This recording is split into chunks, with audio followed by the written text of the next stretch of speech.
1. In order to dine in, we ask that you keep your mask on while you're being seated, and especially when the servers are taking your orders. But when the food and drinks arrive... But how do you eat with the mask on?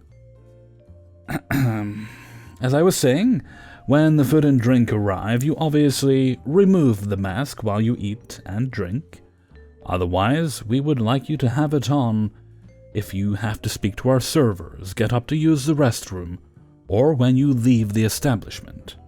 But why do we even have to wear it? You know... Depending on what they say and how I feel, these are my responses. If all of the other restaurants jumped off a bridge, we wouldn't jump off a bridge, ma'am/sir. If you want to eat in our house, you're going to have to follow our rules. Like if I invite you over to my house to cook for you, ask that you take your shoes off when you come into my house, and you totally refuse, I'm not going to want you to come over anymore, or feel like cooking for you. We as a team agreed that if you do not want to wear a mask in our establishment, we do not want to cook for you. You have the right to not wear a mask. We have the right to refuse service, and you have the freedom to dine elsewhere.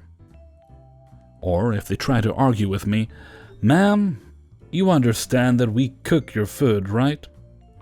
I only feel comfortable saying these things because I am the manager and I know I won't fire myself.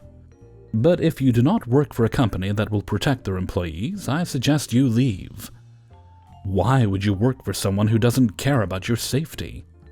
Leave or cause a mutiny and take over management to actually change things. We're one of the busiest and smaller in size restaurants in our town.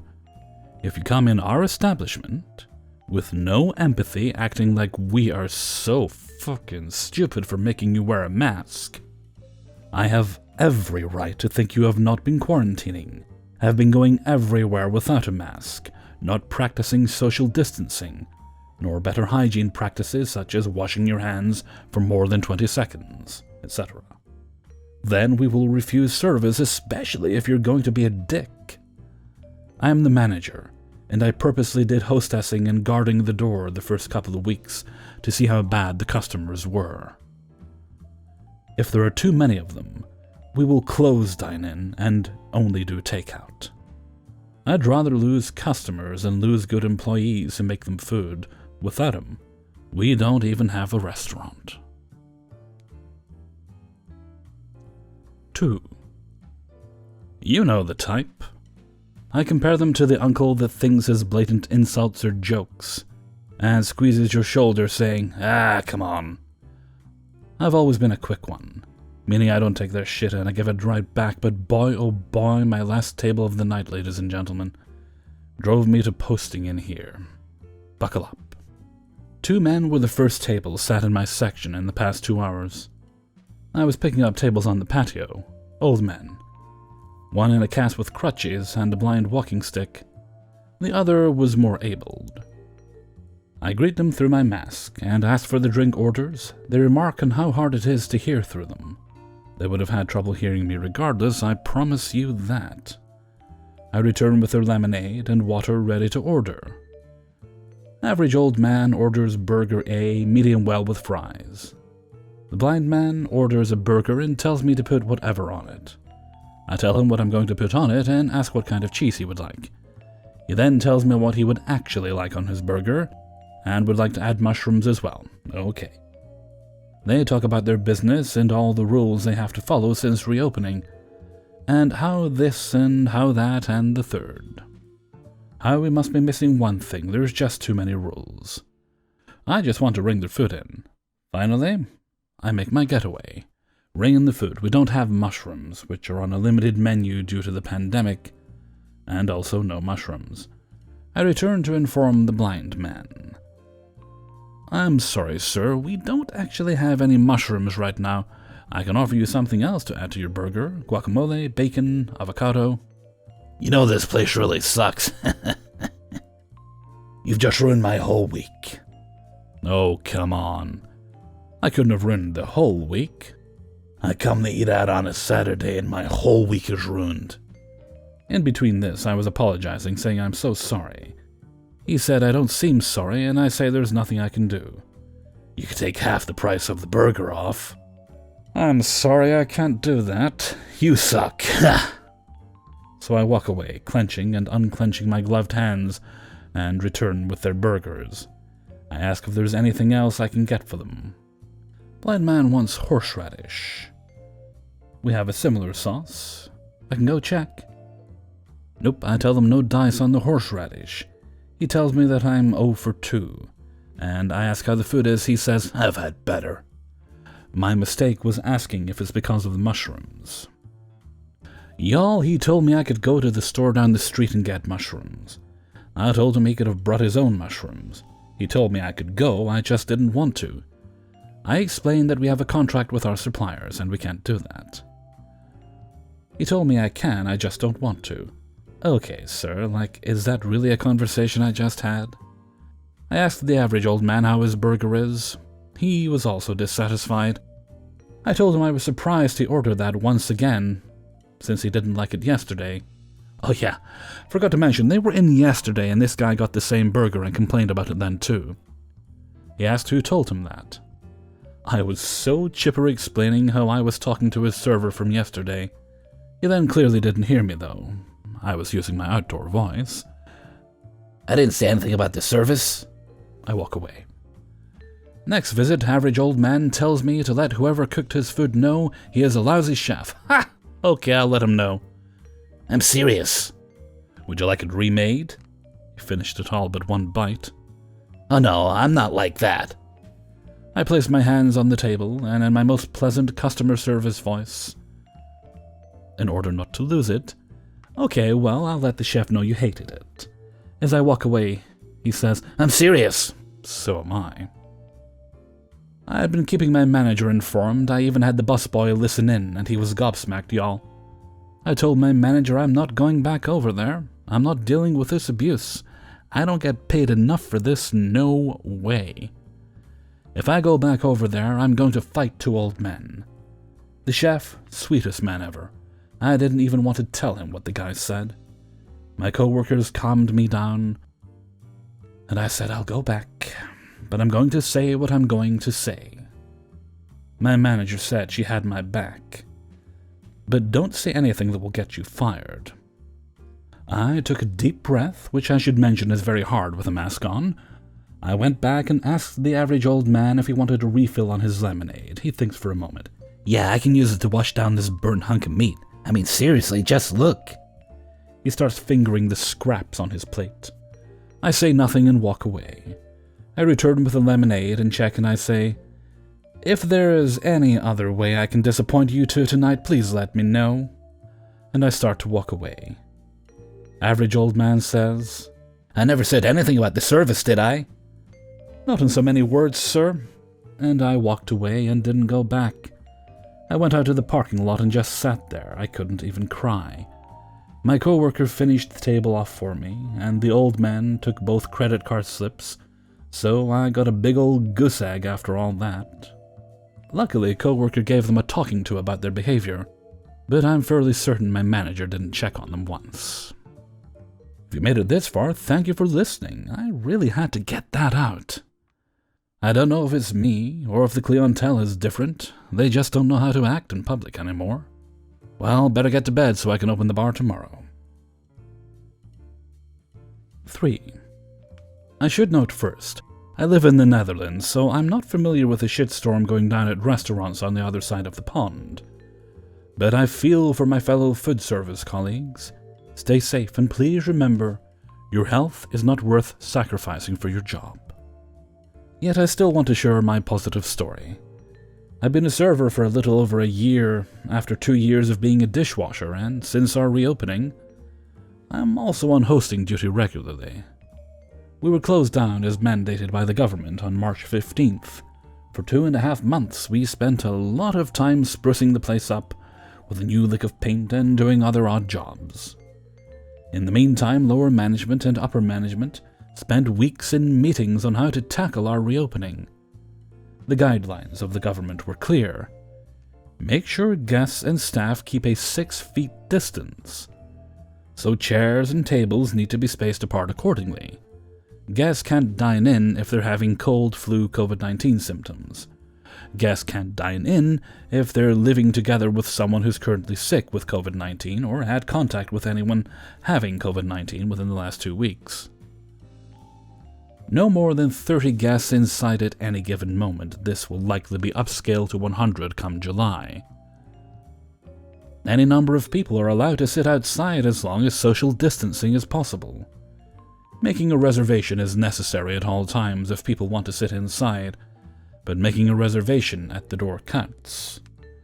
A maximum of 2 people that are not from the same household can sit at a table within 6 feet of one another. A maximum of 4 people can sit at the same table within 6 feet of one another as long as they're from the same household. Staff needs to stay at home and self-isolate if they're having symptoms. My restaurant is going even further and added the following guidelines as well. Since we're using time slots now, making a reservation is also necessary if you want to sit outside. Hosts are required to ask for a guest's phone number or email address when making a reservation to help with contact tracing should a guest or staff member come down with COVID-19. Servers are required to use small mini tables, which are put next to the main tables to serve drinks and food on, so that all servers can maintain a 6 feet distance from guests while serving. Likewise, guests are required to put their used glasses, plates, silverware on there so the servers can fetch them. Servers are also bussers here. After cleaning the tables, servers are also required to disinfect chairs, tables, salt and pepper shakers, and replace our foldable menu folders with new ones. Parties of 5 or larger get multiple tables. Last week we had to give a party of 10, all different households, 5 separate tables. I feel really safe doing my job. I can always keep my distance, and most importantly of all, I am really happy how serious my employer is taking all this. Upper management usually never shows themselves, and lets lower management deal with the work floor. But even they spent the first week watching everyone like hawks to make sure everyone was following the guidelines to a T. Even our guests really respect the guidelines, and even commend us for going further than what's necessary. My colleagues all feel the same way. 4. Apologies, but with everything going on, I can't sit on this story anymore. Former food server at a country club that shall remain nameless, but I will say that it was in the capital city of Georgia. Working New Year's Eve 2018, I had a 4-top, all early seniors, all Caucasian, come in and start barking orders at me before I even had the time to get my name out.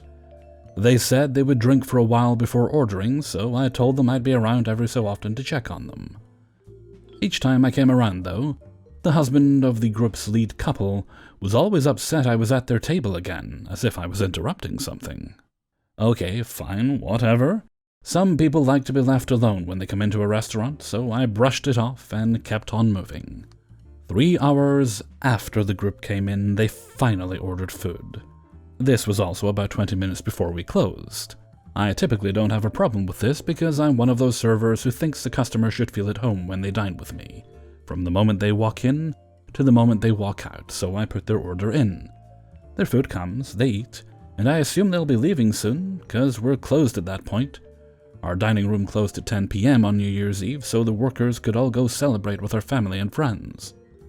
At this point, it's about 15 minutes after we've closed our kitchen, and their dishes have been removed, and they only have drinks in front of them.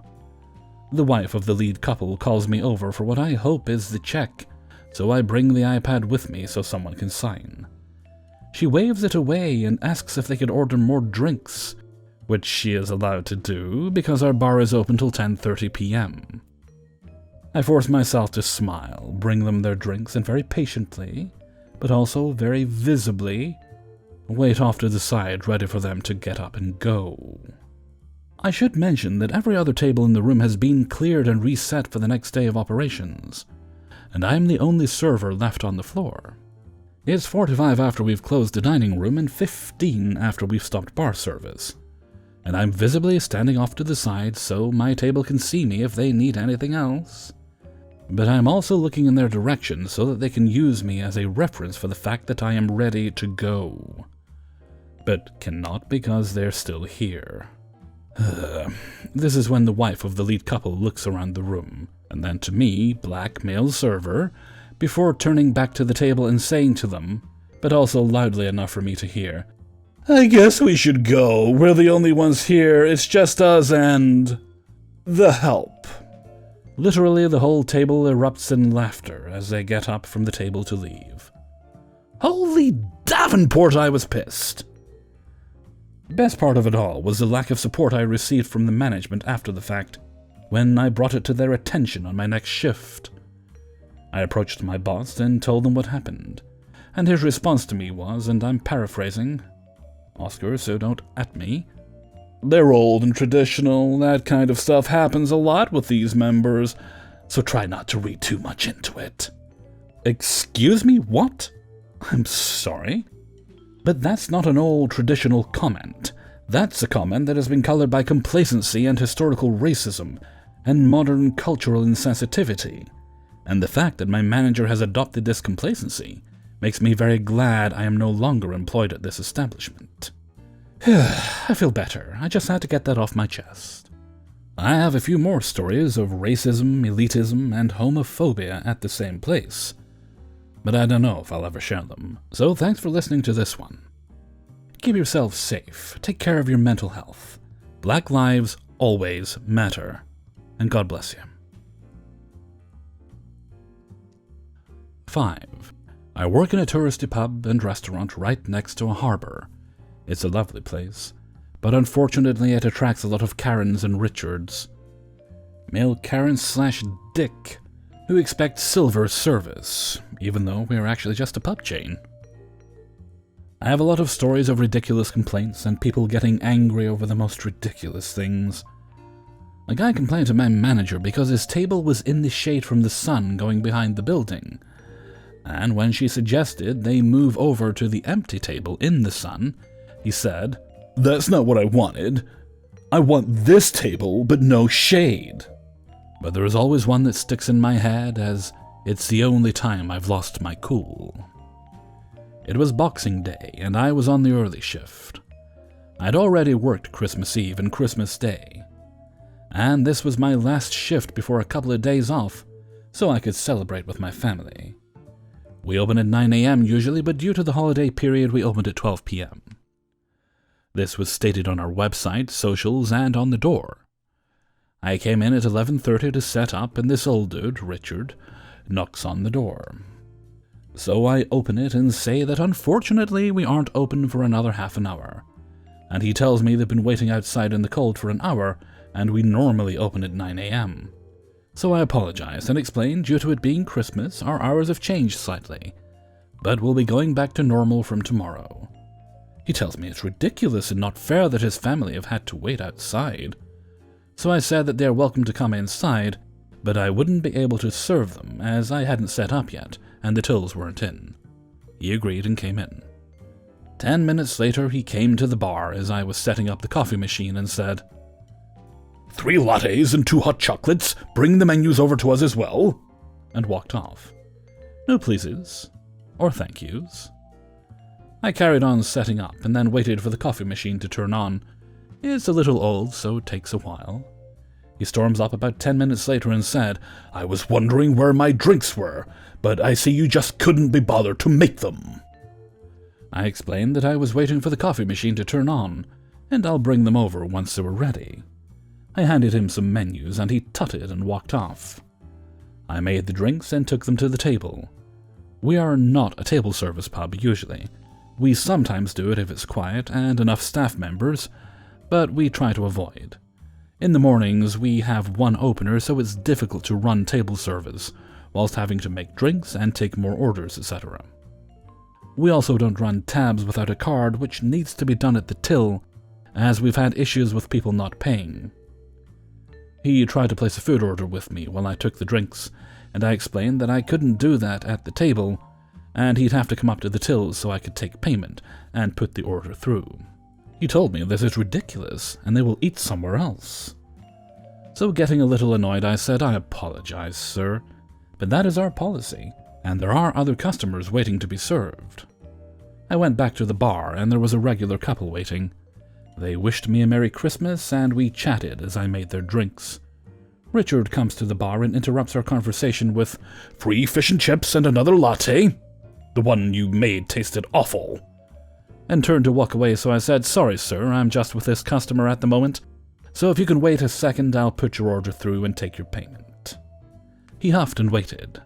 I finished with my other customer, and then I put Richard's order through, and he said, "I just want to say, you've had a disgusting attitude since I entered this establishment. You've been disrespectful, gone out of your way to be unhelpful, and frankly, you're not a nice girl." By this point I was furious. He made my morning incredibly difficult, and he was just such a rude bastard throughout our entire interactions. I also felt very embarrassed because my regulars were sat on the table in earshot, and the pub had started to get busier. "I'm very sorry you feel that way, sir. Unfortunately, I'm on my own this morning, and I'm doing the best I can." "Well, it's not good enough.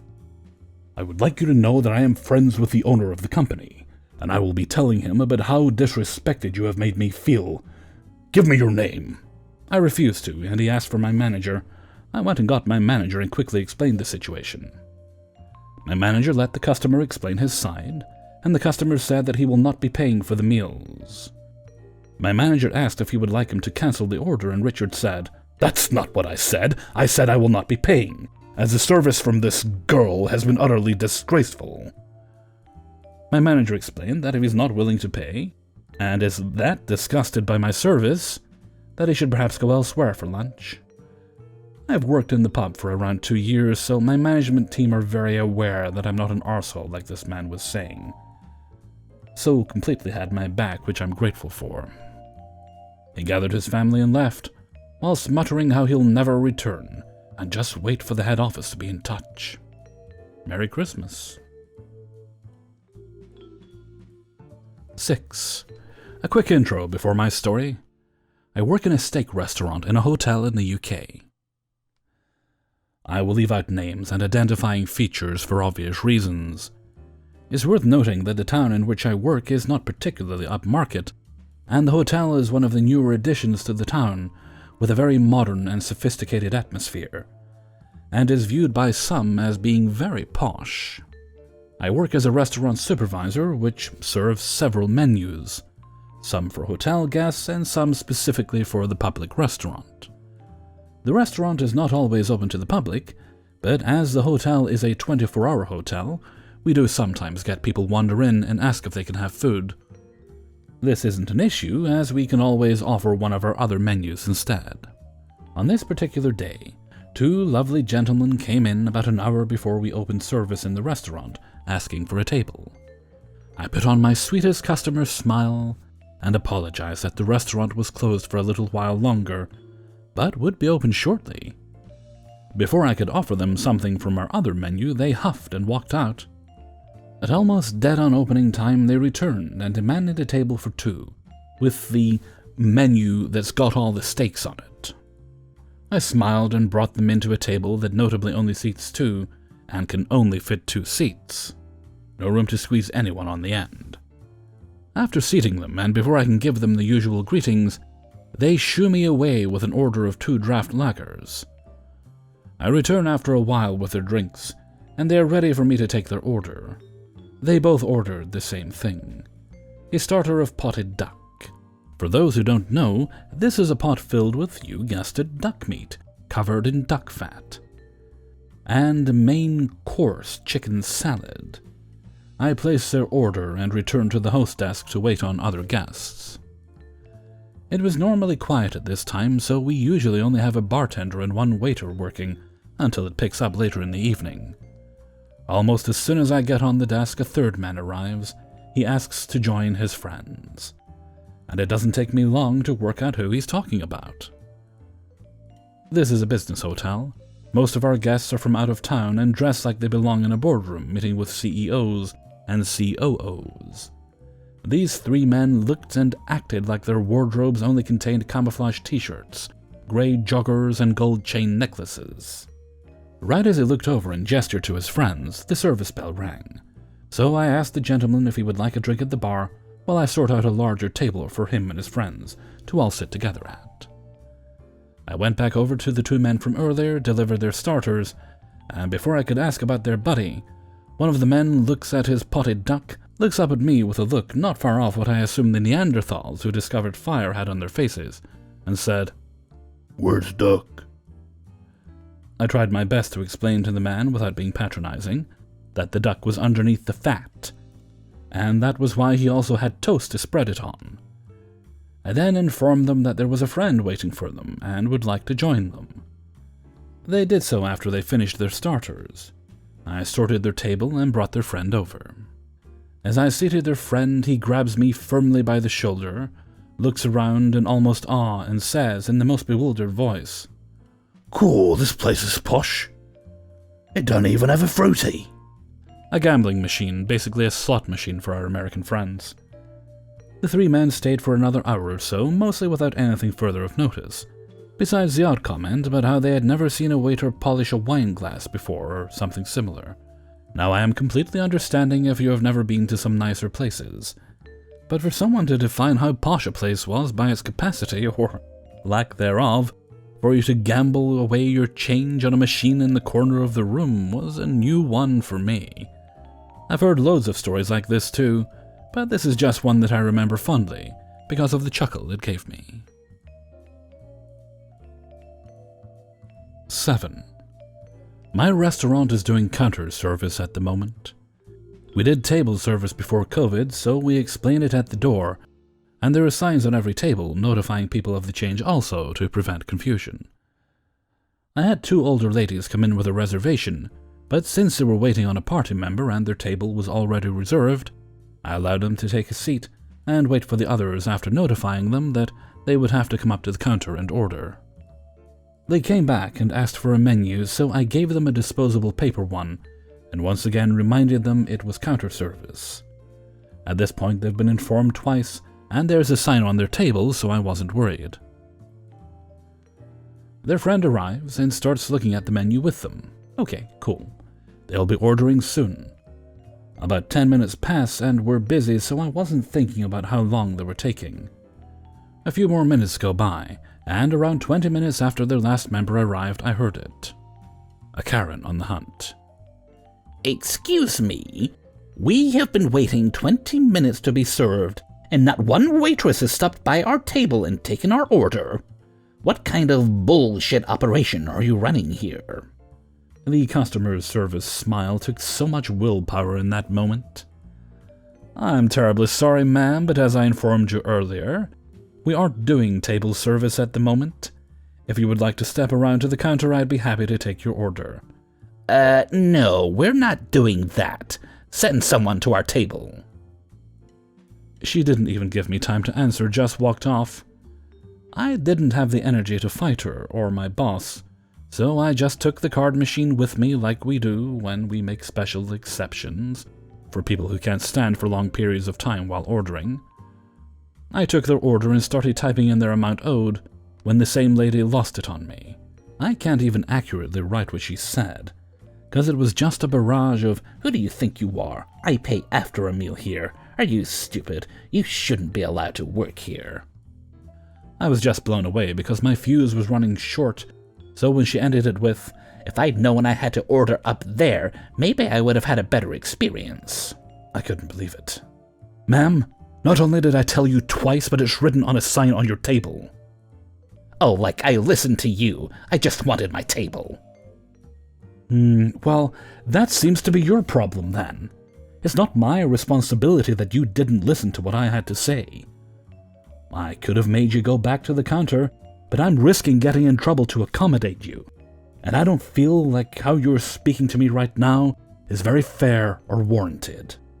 After another stream of yelling and being called a rude little brat, I accepted that she was just going to pay at the end and continued about my business. She reported me to the manager for being rude to her, so I had to clean the drains later, and also got in trouble for providing table service rather than forcing them to go up to the counter, because they skipped out on their bill, and one of my coworkers had to chase them down and make them come back to pay. 8. This just happened, and I'm still seething. A little, but I just had to share. I am the general manager at a high-end exclusive steakhouse in New York City that is only doing takeout. We specialize in slow-cooked roast. Due to the pandemic, we are not supposed to accept any payment in person, so we are only sending things out and not exchanging things back and forth in the restaurant. This older man came up and asked if he could order takeout from me directly, and when I explained our policy of ordering online, he started to yell about how he has a flip phone and can't do it. I apologized, but again explained why we are holding this policy to protect our staff. He started to tell me about how his wife has been in the hospital for 15 weeks, and he just really wanted a good roast for dinner, and I told him that just this once I would accommodate him in person, but next time he would have to order online. I reviewed the menu options verbally, again not handing out menus because of minimizing contact. He scoffed at the price of one of our sides and opted for another one. To be nice, because it seemed like he was a bit lonely, I comped him the side he thought was too expensive, as an additional surprise for him. When I came back with his payment, he proceeded to ask me why I thought taking payment was protecting my staff. I started to explain how if his card or wallet or hands had come into contact with the virus, that it could be transferred to our check presenters and point-of-sale system, and thus my staff who use the point-of-sale throughout the shift. He then started to condescendingly tell me that he was a judge, and this isn't how this whole thing works. Mind you, this entire time he is wearing an ill-fitting mask and essentially spit-talking at me over the table that we place in the doorway as a barrier. I politely told him that was our belief and policy. As he put his card away, he said that his wife had taught him that's the most important thing. I agreed and said she sounded like a smart lady. Then I reminded him to please sign the credit card slip, to which he then replied, "No, I don't. That's not how it works." I started to try and explain that as a business accepting credit card payment, we have to keep the signed slips on site, but he took out his judge badge and started waving it in my face. At this point, there were other guests waiting behind him, and he started to talk more about his wife, and I again was sympathetic with him. This entire time, though, probably a solid 5 minutes, he didn't look at my face once. He was just staring straight at my chest, so fucking gross.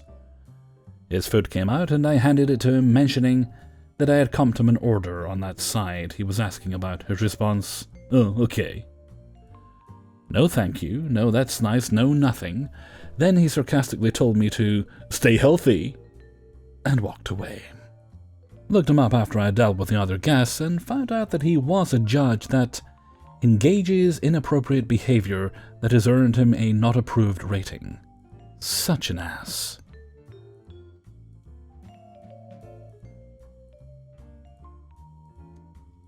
"9. So on Sunday night, I was in a closing party section. No big deal, all of my guests were great, except for this six-top that came in 30 minutes before we closed. They racked up $99 worth of flavored bevs, apps, and entrees. I was on top of my shit. I gave them what they wanted when they wanted it, made sure to refill their drinks, the whole shebang. Definitely 20% service. I bet you already know how this goes, don't you? Well, you're right. They were rude to me all night, stayed 40 minutes past close, and then left me $3 on the table. My manager even comped 2 of their meals from their tab because they said they didn't like them. They paid for their tab with $200 bills. They split the check, which for some reason made it even more infuriating that they left me $3. These people left a huge mess to clean up by myself, so I was there an extra 20 minutes cleaning up. These people wasted over an hour of my time and made me stay an hour past close for a 3% tip in the middle of a pandemic.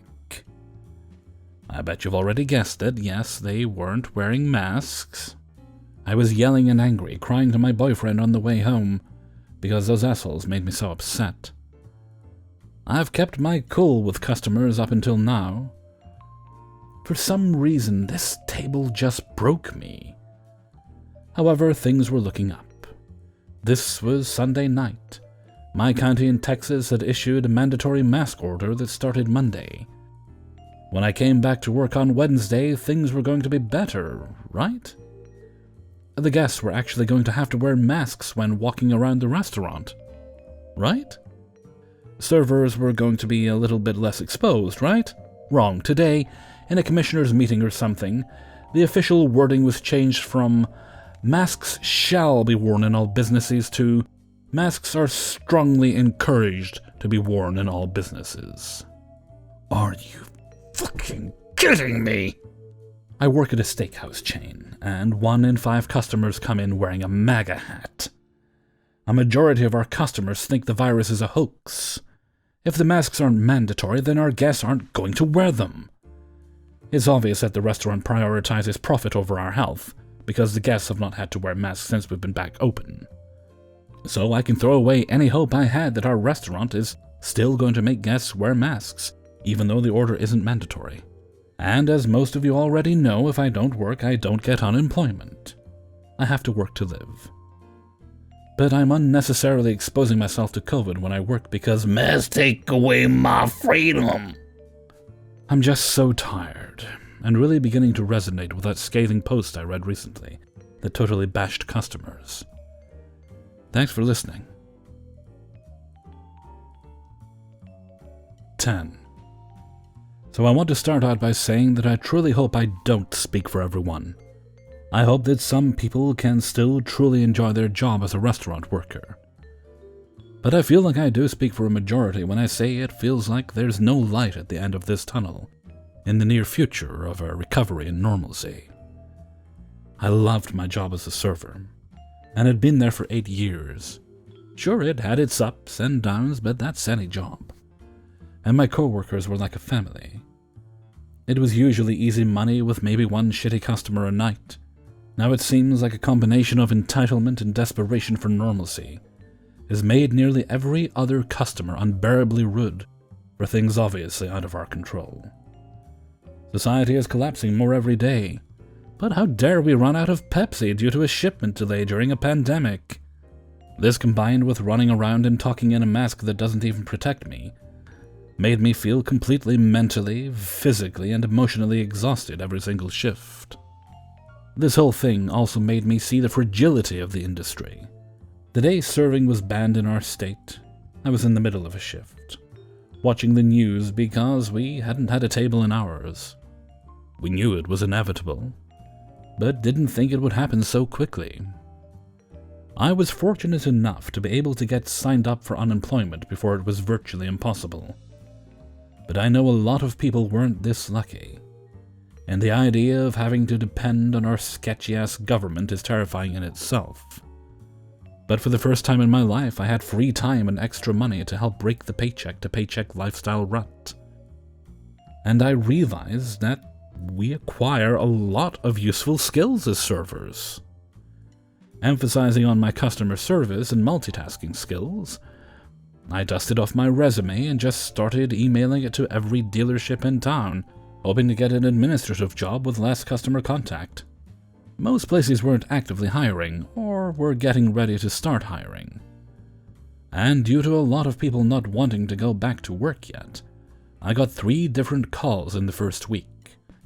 Within a week, I got a job as a service writer with no prior experience in the particular field, and will be able to add another skill to my resume, while getting my foot in the door to a crazy busy industry. People are buying everything that they can. Anyways, I'm here to encourage anyone else that can and wants to change career paths to try it out. I know change can be scary, and trust me when I say it wasn't easy for me. But imagine a stable job, with holiday pay and benefits and stable income. A lot of these positions even pay commission based off of sales. Now is the time to look around due to lack of employees. Feel free to message me if you need help tailoring a good resume or a cover letter. There'll be a link next to the story in the description, number 10. Because this is important for first impressions, and has gotten me multiple offers on positions that weren't even open.